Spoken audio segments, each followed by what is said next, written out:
Now, this is a topic that your boy Brian Von VA can really get behind because I love a good villain in any movie, anime, or game. So, how do I make a villain my players will truly hate and or fear? Leave yours down in the comments below. Maybe you'll get a gold star from Papa Von. Give a player a magic item. Let it become part of their character sheet and strategy, then have the bad guy corrupt, destroy, or steal it. That will get even the most jaded gamer to pay attention. For more roleplay-oriented players, give the party a beloved companion or pet, and watch the entire table turn into John Wick simultaneously. Before we go any further with the video, let's talk about something I know you'll love, the Eternium. These fantasy playing cards are a clash of titanic elements, such as sea monsters and fire, or the undead fused with medieval punk styles. Printed on high-quality 310-gram black core paper, you too can experience the beautiful artwork of Eddie Whipple, as you have not one but 3 possible decks to choose from with 3 mystical flavors within: the Dawn, the Dusk, and a mixture of the 2, the Twilight. All featuring your standard 2 to Ace set with 4 unique races of fantasy creation known as the Bastions, the Restless, the Abyssals, and the Imperium. If you'd like to know more, please check out their Kickstarter, which will be linked somewhere in the description below. And trust me, you will not regret checking out this beautiful set of highly imaginative playing cards. Have the villain actively harm, hinder, and antagonize the players. Don't tell them the villain is awful, show them. A good example of this is Borderlands 2. Jack is toted around as the savior of Pandora, etc., etc., but he pulls some absolutely hideous acts in his conflicts with the Vault Hunters. Those who played the game will understand. At the start, typical big bad evil guy, okay, I got this. At the end of the game, oh my god, I'm gonna take this asshat down, he doesn't deserve to live! The absolute loathing that you build up for him is legit. He is arguably the best villain in any game or movie to date.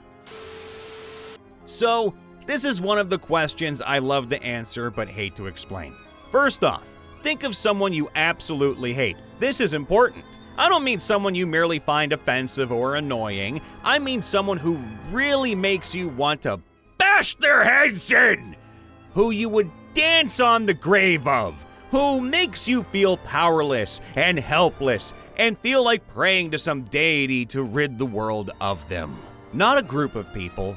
One single person. Have to specify because a lot of people hate groups of people. Now, why do you hate them? What did they do? How did they do it? Why did it affect you? Why did it make you feel that way? Were they a bully? Did they push you down the stairs, stuff you in a locker, beat the shit out of you for looking at them cross-eyed? Are they a politician whose laws have made you afraid or anxious, who gave a speech calling you an existential threat as great as a nuclear bomb? Or said members of your family are like animals? Was it something they did to you, personally? Or was it something they did to someone you love? Write all of that down, then do it to them in the game. Do it at the same time your baddie does all the other bad stuff they have to do for the adventure. Here's why. To get the players and so their characters to hate the baddie, they have to be invested at least a little in the world around their characters. That requires role-playing. Murder hobos aren't going to give a damn, they just want to kill things. Evil characters aren't going to care unless it makes whatever evil they're doing not work. And let's face it, if you do stuff to the PCs directly, odds are pretty good they're just going to think that you personally are out to get them. But NPCs that they care about, that they like, that are family, cute little sister, ditzy big bro, sweet Aunt Petunia, Mama Mabel, Papa Grumpy, that they feel indebted to. The old guy who gave them their first sword, staff, or teddy bear. The hard-as-nails teacher or drill instructor, the best friend growing up. Those are the ones that you need them to care about. But you can't just say, hey, player 1, your character's aunt was beaten up by thugs. Ho ho! You have to introduce her first. You have to introduce all of them first. And it has to be a fun and happy thing with jokes and laughs. Give them some kind of quirk that makes the players love them. and then something happens to them. Later, you have them appear again, also fun, but with a hint of something being off. Maybe now they're limping, using a cane. Maybe they tire easily. Or something gets said in the midst of a conversation that hits close to home and they start crying, but wipe eyes and smile and just wave everyone off. Then, boom! Something bad again.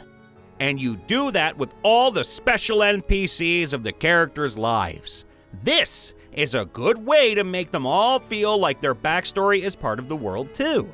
Now, this also means you have to take your time to build this up. Something good this session, then something bad the next one, then something good this one. Nope, gotta have breaks in there. Things where nothing related to the bad guy or the friends and family happens. And you keep doing that until all of them are angry about the bad guy doing this, but each time the bad guy is too powerful, still too powerful, and they aren't ready yet. They need something to help defeat them. You will know because they will say the equivalent of, "Now it's on," but something will stop them from being able to do it. An emergency fetch quest, a need to pay a sudden healer bill, whatever. Then you cripple their favorite NPC horribly, or kill them. Something absolutely horrible. Maybe the big bad evil guy kills the little barking dog that always jumps on someone's leg. They burn down the house, they poison the fields, they drop a horse in the well. Something that will absolutely set the party off. That final blow always has to come after they have already decided they gotta kill this guy. That turns it up to 11, and they will be fully invested. Now you start the final bit that will lead to the big finish, and they will hate the bad guy with a passion that will scare you. Using people as pawns is a good tactic. Attacking civilians or their character's family, rather than take a direct fight, is always a good way to get the blood pumping. When the big bad evil guy showed up at my player's house and base, things got tense. Killing hirelings and severely wounding a kid brother thereafter only amplified things. Alternatively, you can have them inflicting pain on animals, always a top-tier heal move. My table has a blanket ban on it, but more subtle executions such as wearing furs can get a point across too. Annoy the players, delay them slightly, interrupt their rests, make them repair weapons and armor, wild goose chases, let it build over time, and their hate will burn with the fury of 1,000 Karens screeching at the manager. Show, don't tell. Nothing rocks players like finding out the several unconnected events aren't, and they lead back to someone. Even worse when they muster up to confront that someone, but find themselves outmaneuvered and called out for being slow or late to catch on. Everyone hates a smart villain because smart villains do their homework. They know exactly who they are dealing with. A smart villain will use the party to further their own goals by leading them in situations and letting the party do its thing, ultimately to their detriment. Do your players stick up for the little guy, friend to the oppressed? Does the idea of fomenting a revolution tickle their sense of fun? Lead them by the nose into overthrowing a country. Sure, it seems all good on the surface, except that while the revolution or civil war was underway, someone helped themselves to the MacGuffin piece of the MacGuffin that would normally be under the tightest security. Or hell, at the height of all the nastiness, have the villain roll in to restore law and order on the side of the people. Either way, now that they've been led around by their nose, be sure to rub it in the mess they've made with some gloating. Players hate it when a villain's gloating about them is technically correct, which is the best kind of correct. Here's another good move. Make them break their moral high ground. Here's an example. The party has promised to save everyone. To save the city from imminent destruction, they need to break the magic item. It's too bad the villain has surgically implanted it inside an innocent child or love interest and replaced their heart or lungs with other magical junk that will cause a fatal reaction if they remove said item. They can't save everyone. And yes, a life for a city makes sense, but they have to do it themselves. Without their intervention, that person would live a full life. Perhaps the villain has even cured some disease or lifted a curse the victim was suffering from. Really twist that knife. Also, while this stuff is going on, have the villain do other horrendous deeds that worsen the longer they delay. Make the noble do unscrupulous things. Make the devout do blasphemous deeds. Make the compassionate commit murders. There are lots of other good ideas in the comments, but for the sake of variety, I'll suggest something I don't see elsewhere. Introduce the villain as an ally for a while. Have them help the heroes and do good things. Then, betray them. We're talking about a shockingly brutal betrayal with savage consequences from what should hopefully be a minor but well-liked character. The necessary subtlety and misdirection might not be achievable with a major NPC character, and the RP dynamics might not lead to real hatred. Instead, this NPC should dispense a quest at some point, providing free lodging and items to the party, nothing expensive, but things like food and maps and ammunition, help them make a difficult journey, and generally just be really cool to them. Any players who are note takers should have this person down as a resource, not a big good or combat ally. They should be uninvolved for long enough to sell that they're not a major character. Now later, this should set up the party to depend on their old friend for a needed favor. It shouldn't be foreshadowed that they're trusting them as much as they are. Perhaps the betrayal will happen in their sleep, during a long rest. It should be unobvious, not like asking them to sneak your gold through the forest for you. The consequences need to be extreme, however. Killing PCs that the player hadn't previously discussed wanting to end would be going too far, but it would not be going too far for this to serve as an ending for a PC whose player wanted to change characters. It would also not be too far if the player whose character was dying with their knowledge and consent learned about the betrayal with everybody else and how their old PC ended.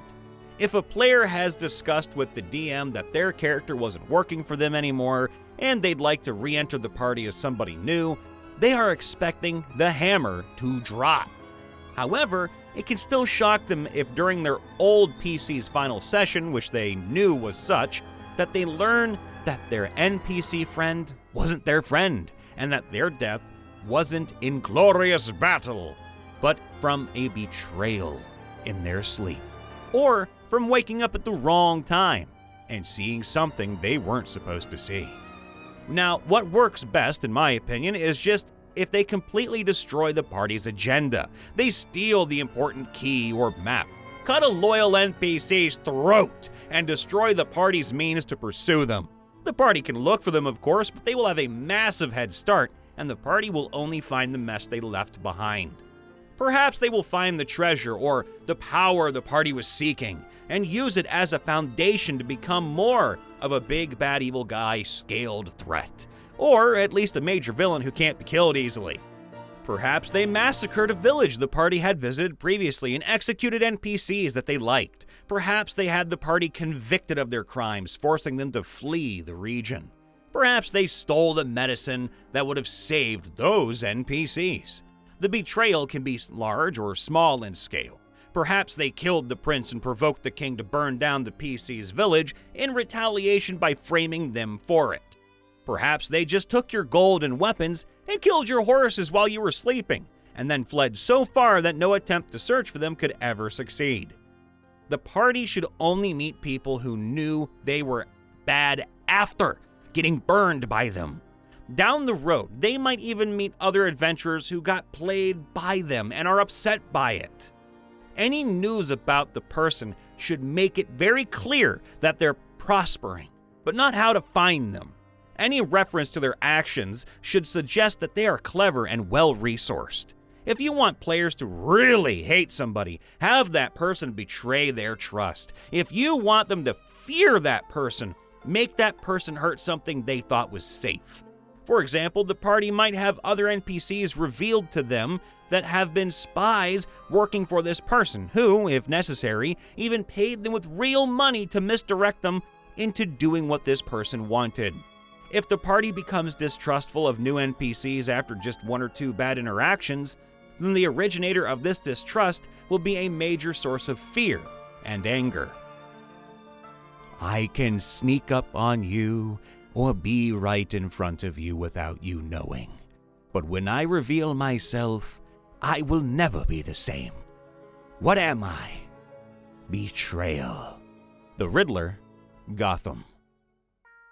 Hey everybody, Brian Von VA checking in after the vid. Make sure to leave a like, subscribe, ring the bell, and let us know, please, let us know in the comments below.